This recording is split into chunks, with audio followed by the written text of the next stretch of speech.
In 2009, during one of the worst financial crashes in American history, a janitor died. His name was Ronald Reed. He worked at a gas station. He swept floors at J.C. Penney for years. He wore the same old coat every winter. Nobody in his small Vermont town thought he was rich. Nobody thought he was special. But when Ronald Reed passed away, his family found something that shocked the entire country. He had left behind $8 million. $8 million. From a man who pumped gas and mopped floors. Now here's the part that should scare you a little. That same year, a highly educated Wall Street executive, a man with a Harvard degree, a six-figure salary, and a job managing other people's millions, went bankrupt. He lost his mansion. He lost his cars. He lost almost everything. One man had almost no formal education and became a millionaire. One man had one of the best educations in the world and lost everything. So the question is simple. If money was really about intelligence, how does this happen? The answer has nothing to do with math. It has nothing to do with your degree, your IQ, or how smart you sound at a dinner party. It has everything to do with something most schools never teach you. Your behavior with money matters more than your genius with money.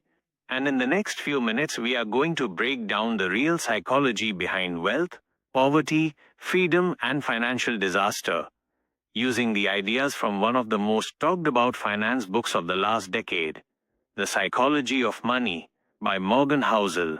By the end of this video, you will understand why smart people go broke, why average people become millionaires, and what small daily habit could completely change the next 20 years of your life.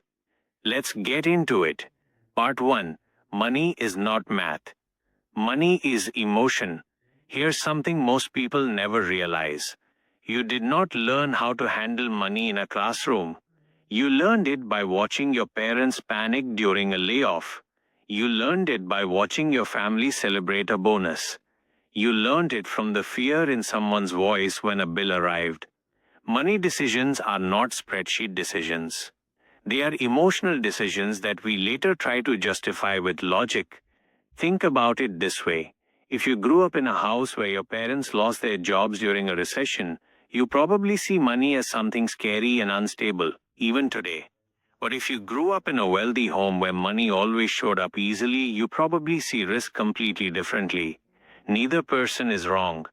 They are just playing a different game based on a different life. This is why your cousin who bought Bitcoin and got rich overnight is not automatically smarter than you. And the friend who is terrified of the stock market is not automatically foolish. They are simply carrying different experiences, different fears, and different stories about what money means. The first lesson is this: stop copying other people's money decisions. Your background is not their background.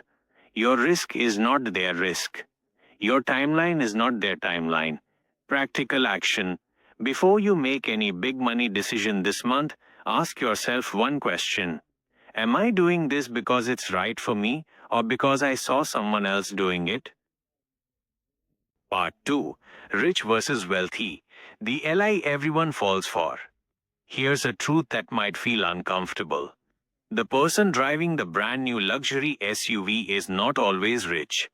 Sometimes they are just in debt with a nicer car. Being rich means having a high income and spending most of it. Big house, new iPhone every year, fancy vacations every summer. Being wealthy is different. Wealth is invisible. It's the money you didn't spend. It's the retirement account quietly growing while nobody's watching. It's the person driving a 10-year-old Honda who has more saved than people making triple their salary. Here's what most people never realize. You cannot see someone's wealth. You can only see their spending. That co-worker flying to Miami every month on Instagram? You have no idea if they have $5 or $500,000 in savings. Wealth doesn't post pictures. It just sits quietly in a 401k, a Roth IRA or an index fund, getting bigger every single year. Simple explanation. A 401k is a retirement account through your job where money comes out of your paycheck automatically before you even see it, and often your employer adds extra money on top, completely free. A Roth IRA is another retirement account, but the special thing about it is that when you take the money out later in life, you don't pay tax on it because you already paid tax before putting it in. Common mistake. People chase the appearance of being rich instead of building actual wealth. They finance a car they can't afford to look successful on social media while their savings account stays empty. Action step. This week, look at one purchase you were about to make just to impress someone else. Cancel it.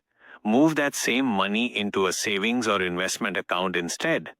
Part 3. Why smart people make the dumbest money mistakes. You would think doctors, lawyers, and engineers would automatically be great with money. They're intelligent. They solve complex problems every day. But here's the shocking truth. Being smart with numbers does not mean you are smart with emotions. And money is 90% emotion. There's a well-known story of a brilliant hedge fund manager, someone who could calculate risk models most people couldn't even understand, who still lost everything because of one simple emotional flaw: greed. He already had more money than he could spend in 10 lifetimes. But when he saw others making more, he took bigger risks to catch up. And it destroyed him. Intelligence didn't save him. Discipline could have. This is one of the most important lessons in modern personal finance. Smart people don't fail because they lack knowledge. They fail because they lack patience, humility, or self-control. Why this happens? Our brains are wired to compare ourselves to others. It's called social comparison, and it's ancient survival wiring. In the past, comparing yourself to your tribe kept you safe.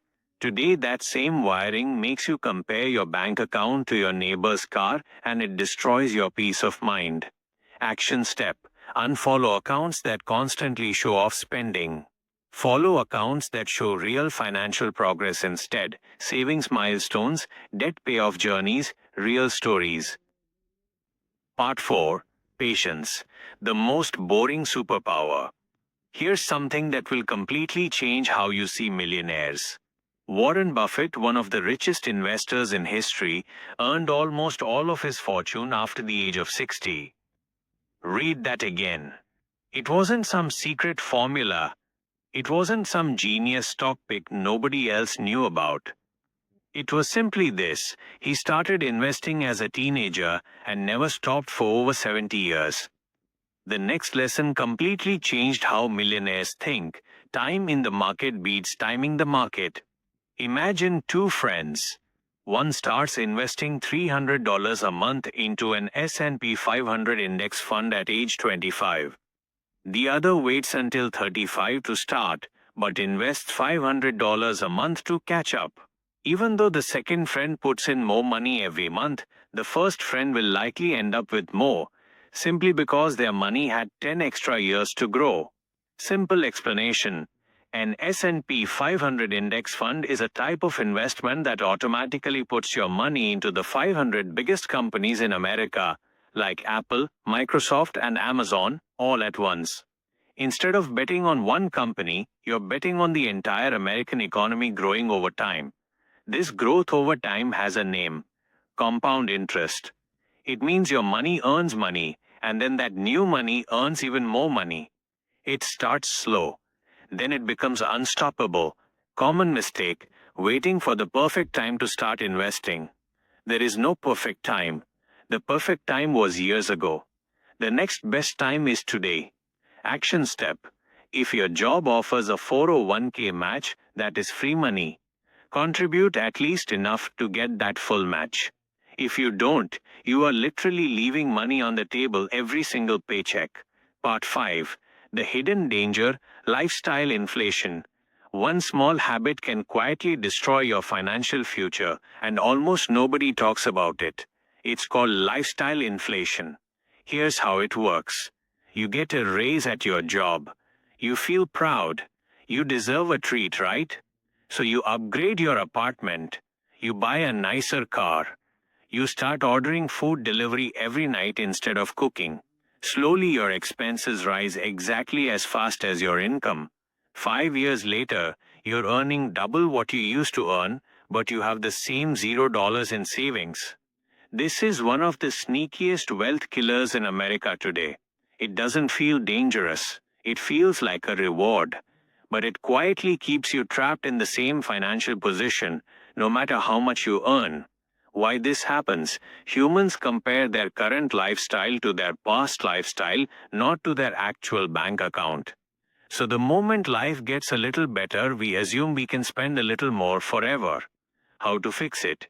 Every time you get a raise, immediately move half of that extra money into savings or investments before you even see it in your regular spending account.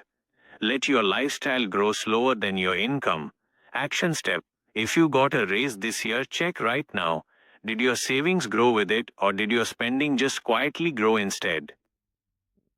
Part 6. The Power of Enough. Here's an emotional truth most people avoid thinking about. Some of the wealthiest, most successful people in history have destroyed their entire lives because they never learned the concept of enough. There are real stories of extremely wealthy men, people with more money than they could spend in 10 lifetimes, who still committed fraud, took illegal risks, or destroyed their reputation, all because they wanted even more. What happened next surprised everyone. They lost everything, not because they didn't have enough, but because they could never feel like they had enough. This is one of the deepest lessons in the entire book. The goalpost of enough keeps moving unless you consciously decide where it stops. Practical American example. Maybe your enough is a paid-off car, 3 months of expenses saved in an emergency fund, and a retirement account growing steadily. Write that number down, because if you don't define enough for yourself, social media will define it for you, and it'll always be just a little bit more than what you have. Action step. Write down in one sentence what financial enough looks like for you personally. Not for your neighbor. Not for influencers online. For you. Part 7. Risk, Safety, and Surviving the Storm. Here's what most people never realize about investing. You don't need to make brilliant decisions to build wealth.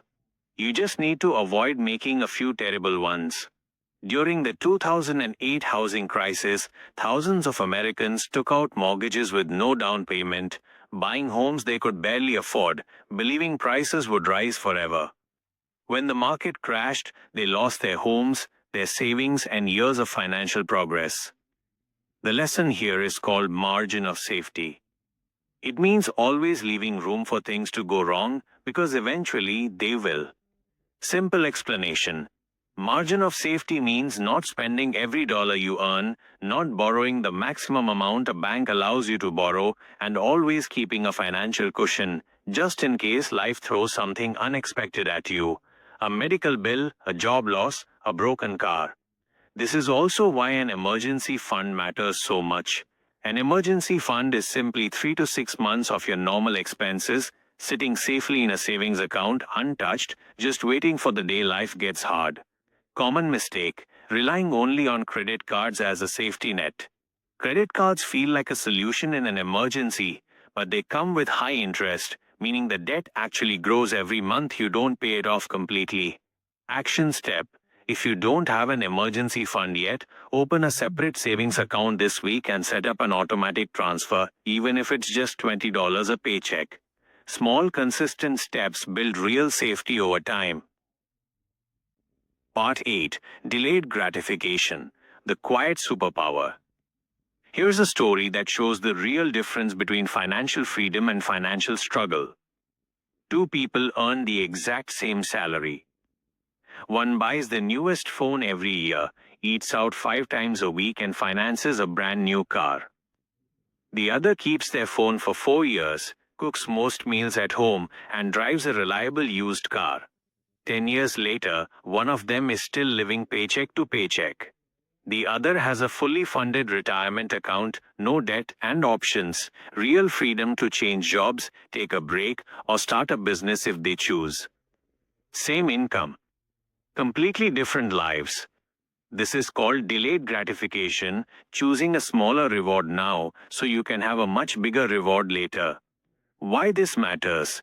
Delayed gratification isn't about suffering or being cheap. It's about respecting your future self as much as you respect your present self. Action step: before your next non-essential purchase, wait 48 hours. If you still want it after 2 days, buy it guilt-free. Most impulse purchases lose their appeal after just 1 day. Part 9. Financial Freedom, the Real Goal. Here's the deepest truth in the entire book. The greatest thing money can buy is not a mansion. It's not a luxury car. It's not a closet full of designer clothes. The greatest thing money can buy is control over your own time. Financial freedom means being able to say no to a job you hate. It means being able to take a sick day without panicking about rent. It means being able to walk away from a toxic boss because you have savings to support you. This is why building passive income, money that comes in through investments, side businesses, or assets, without trading your daily hours for it, is so powerful. It's not about getting rich overnight. It's about slowly building income streams that give you choices. Simple explanation. A side hustle is any extra income source outside your main job: freelancing, selling something online, tutoring, driving for a rideshare app. It's not about becoming a millionaire from it. It's about building an extra financial cushion and sometimes discovering a new path entirely. Action step: ask yourself, if I lost my job tomorrow, how many months could I survive comfortably? Whatever that number is, your goal this year is to make it bigger. Part 10. Happiness and Money. The Final Truth. Here's something that might surprise you after everything we've just discussed. Money does not buy happiness in the way people think it does. Studies have shown that once your basic needs and a reasonable amount of comfort are covered, more money adds surprisingly little extra happiness. What actually creates lasting happiness is control over your life, meaningful relationships, and freedom from constant financial stress. This is why a person earning $60,000 a year with no debt, healthy savings, and a simple lifestyle can feel more peaceful than someone earning $300,000 a year drowning in credit card debt and student loans, terrified of their next bill. Simple explanation. A student loan is money borrowed to pay for education, which must be paid back with interest over time. Millions of Americans carry this debt for decades, which is exactly why avoiding unnecessary lifestyle debt on top of it matters so much. Real wealth isn't about the number in your bank account. It's about the peace it buys you, the ability to sleep at night, the ability to make decisions from strength, not fear. Conclusion. The final lesson. Let's go back to Ronald Reed, the janitor who quietly became a millionaire. He didn't have a finance degree. He didn't have insider information. He didn't get lucky with one genius stock pick. He simply lived below his means, saved consistently, invested patiently, and let time do what time always does: grow small, boring habits into massive, life-changing results. Meanwhile, brilliant, highly paid professionals have lost everything, not from a lack of intelligence, but from a lack of patience, humility, and self-control. This is the entire secret hidden inside the psychology of money. Wealth is not built by being the smartest person in the room. It is built through a handful of simple, boring habits repeated consistently for years without giving up. Start your retirement account, even with a small amount. Build your emergency fund, even slowly. Let your lifestyle grow slower than your income. Define your own enough. Wait 48 hours before impulse purchases. And most importantly, protect your patience like it's the most valuable asset you own, because it is. You don't need to be a genius to become wealthy. You just need to be patient long enough to let your good decisions compound. So the real question isn't how much money do you make? The real question is, what small habit will you start today that your future self 10 years from now will thank you for?